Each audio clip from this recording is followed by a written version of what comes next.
कबीर वानिया के पास आएगा और वानिया से आके कहेगा कि अगर तुम्हारी भी कोई ऐसी डिमांड है तो तुम मुझे बता सकती हो, क्योंकि मैं अब एक ही दफ़ा ये आंसू पीना चाहता हूँ।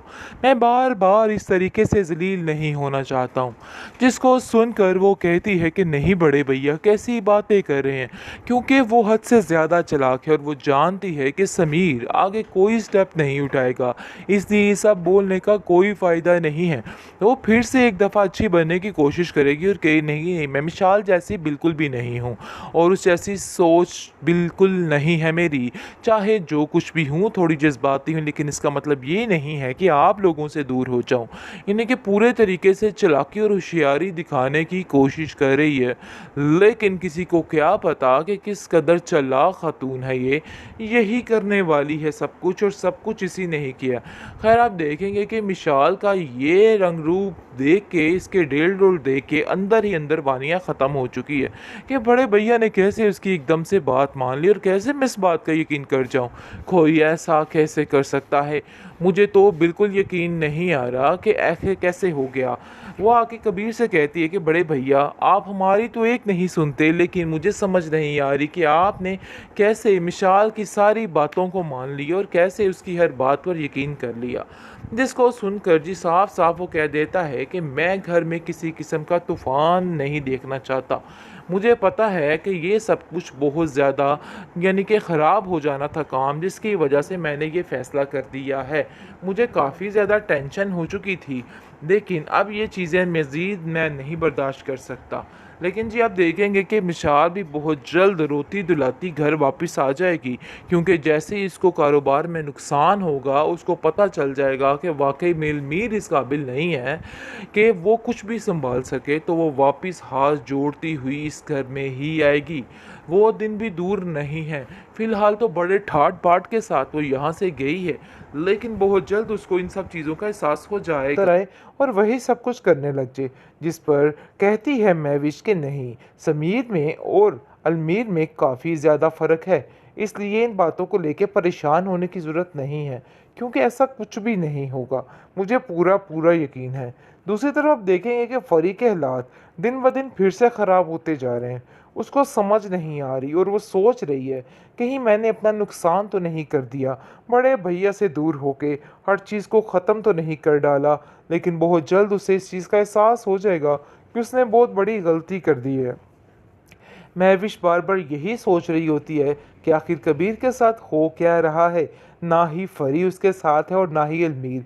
कैसे आहिस्ता आहिस्ता करके हर कोई उसको छोड़ के चला जा रहा है। लेकिन वो ये बात बड़े अच्छे तरीके से जानती है कि इन सब चीज़ों के पीछे ये औरत यानी कि वानिया का हाथ है। और वानिया कोई सच्ची साफ औरत नहीं है, बल्कि सबको खिलाफ करने वाली सिर्फ और सिर्फ यही है। उसने अपने कानों से कई दफ़ा कई बातें सुनी हैं, क्योंकि वो शुएब को और उसके साथ मिशाल को मिलाकर सारे काम की गड़बड़ करना चाहती है। लेकिन जी आप देखेंगे कि बहुत ज़्यादा परेशानी बढ़ चुकी है, टेंशनें आ चुकी हैं, हर तरफ उदासी और परेशानी छाई हुई है। शुएब जो है वो अब फिर से कोशिश कर रहा है कि दोबारा फरी की मुलाकात हो जाए अपने भैया से और दोबारा से पैसे हथियाने का सारा मसला जो है, सारा चक्कर जो है शुरू हो जाए, क्योंकि उसको समझ आ रही है कि ये मेरे से कुछ गलती ही हो गई है, कि सारा मामला जो है रफ़ा दफ़ा नहीं करना चाहिए, बल्कि हम लोगों को जाकर बड़े भैया से माफ़ी मांगनी चाहिए, ताकि दोबारा रास्ता उस घर का खुल सके। जिसकी वजह से वो इस बात के लिए राज़ी कर लेता है फरी को कि हमें वहाँ पर जाकर बड़े भैया से माफ़ी मांग लेनी चाहिए। वानिया काफ़ी हैरान है कि देखो मिशाल ने कैसे अपने हाथों में हर चीज़ को कर लिया है, कैसे एकदम से उसके लिए हर चीज़ बदल गई। वो कहती है कि अरे भाई वाह, आप लोगों के तो वारे न्यारे हो गए हैं। किस तरीके से हर चीज़ को बदला, कैसे कबीर भाई को अपने हाथों में करके हर चीज़ हथिया ली, मुझे तो समझ ही नहीं आई। जिस पर मिशाल कहती है कि कबीर भाई को हैंडल करना मेरे दाएं हाथ का काम था और समझो मैंने कर लिया, इसलिए आप भी अपने तरीके से अब इन चीज़ों को हैंडल करें। लेकिन सबसे पहले समीर भाई को आपके लिए स्टेप लेना होगा। काफ़ी ज़्यादा परेशान हो चुका है कबीर, क्योंकि वो रोता बिलबिलाता और कहता है कि आखिर मेरे साथ हो क्या गया है, मुझे तो खुद समझ नहीं आ रही। ऐसा ना हो कि जब अलमीर को इस चीज़ का अंदाज़ा हो जाए कि उसने सब कुछ गलत किया है और वो वापस मुड़ के आए तो इधर ऐसा कुछ भी उसको ना मिले। जिस पर आप देखेंगे कि अलमीर भी काफ़ी ज़्यादा उदास है, लेकिन जैसे ही मिशाल की बातें सुनता है तो उसको ऐसा लगता है कि जैसे मिशाल ही ठीक कह रही है। किसी की कोई गलती नहीं, सिर्फ़ और सिर्फ़ मिशाल की ही गलती है, क्योंकि उसने ही अलमीर का दिमाग इतने बुरे तरीके से भरा है कि कबीर का दुश्मन बन चुका है, और उसको ऐसा लगता है कि कबीर सबसे बड़ा उनका दुश्मन है और आज तक जितनी भी मोहब्बत उसने दी वो उसको घुटन समझ रहा है। लेकिन आप देखेंगे कि महविश उसको काफ़ी ज़्यादा हौसला देती है और कहती है कि परेशान होने की कोई ज़रूरत नहीं है, अभी सब कुछ ठीक हो जाएगा, अनकरीब हर चीज़ ठीक हो जाएगी। मिशाल को और अलमीर को अपने किए का एहसास हो जाएगा और वो दोबारा वापस आकर ही रहेगा। लेकिन मुझे लगता है कि आपको इस तरीके से टेंशन लेने से अपनी ही तबीयत ख़राब करनी है और इसके अलावा कुछ नहीं है, क्योंकि उन लोगों का तो कुछ भी नहीं जाना, वो तो घर छोड़कर जा चुके हैं। तो बेहतर यही है कि आपको भी खुश रहना होगा। जिस पर आप देखेंगे कि वो कहता है कि हाँ, मैं भी यही समझ रहा हूँ कि पर घर के बाकी अफराद भी हैं जिनकी वजह से मुझे अब सही रहना है और सब कुछ ठीक करना है। लेकिन मुझे डर इस बात का है कि जो कुछ मिशाल ने किया, ऐसा ना हो कि वानिया भी उसी बात पर उतर आए और वही सब कुछ करने लग जाए। जिस पर कहती है महविश कि नहीं, समीर में और अलमीर में काफ़ी ज़्यादा फ़र्क है, इसलिए इन बातों को लेके परेशान होने की ज़रूरत नहीं है, क्योंकि ऐसा कुछ भी नहीं होगा, मुझे पूरा पूरा यकीन है।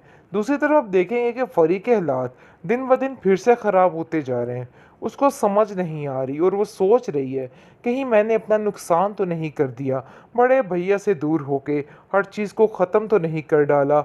लेकिन बहुत जल्द उसे इस चीज़ का एहसास हो जाएगा कि उसने बहुत बड़ी गलती कर दी है।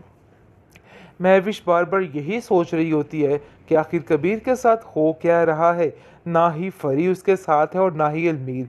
कैसे आहिस्ता आहिस्ता करके हर कोई उसको छोड़ के चला जा रहा है। लेकिन वो ये बात बड़े अच्छे तरीके से जानती है कि इन सब चीज़ों के पीछे ये औरत यानी कि वानिया का हाथ है, और वानिया कोई सच्ची साफ औरत नहीं है, बल्कि सबको खिलाफ करने वाली सिर्फ और सिर्फ यही है। उसने अपने कानों से कई दफ़ा कई बातें सुनी हैं, क्योंकि वो शुएब को और उसके साथ मिशाल को मिलाकर सारे काम की गड़बड़ करना चाहती है। लेकिन जी आप देखेंगे कि बहुत ज़्यादा परेशानी बढ़ चुकी है, टेंशनें आ चुकी हैं, हर तरफ उदासी और परेशानी छाई हुई है। शुएब जो है वो अब फिर से कोशिश कर रहा है कि दोबारा फरी की मुलाकात हो जाए अपने भैया से और दोबारा से पैसे हथियाने का सारा मसला जो है, सारा चक्कर जो है शुरू हो जाए, क्योंकि उसको समझ आ रही है कि ये मेरे से कुछ गलती ही हो गई है, कि सारा मामला जो है रफ़ा दफ़ा नहीं करना चाहिए, बल्कि हम लोगों को जाकर बड़े भैया से माफ़ी मांगनी चाहिए, ताकि दोबारा रास्ता उस घर का खुल सके। जिसकी वजह से वो इस बात के लिए राज़ी कर लेता है फरी को कि हमें वहाँ पर जाकर बड़े भैया से माफ़ी मांग ही लेनी चाहिए।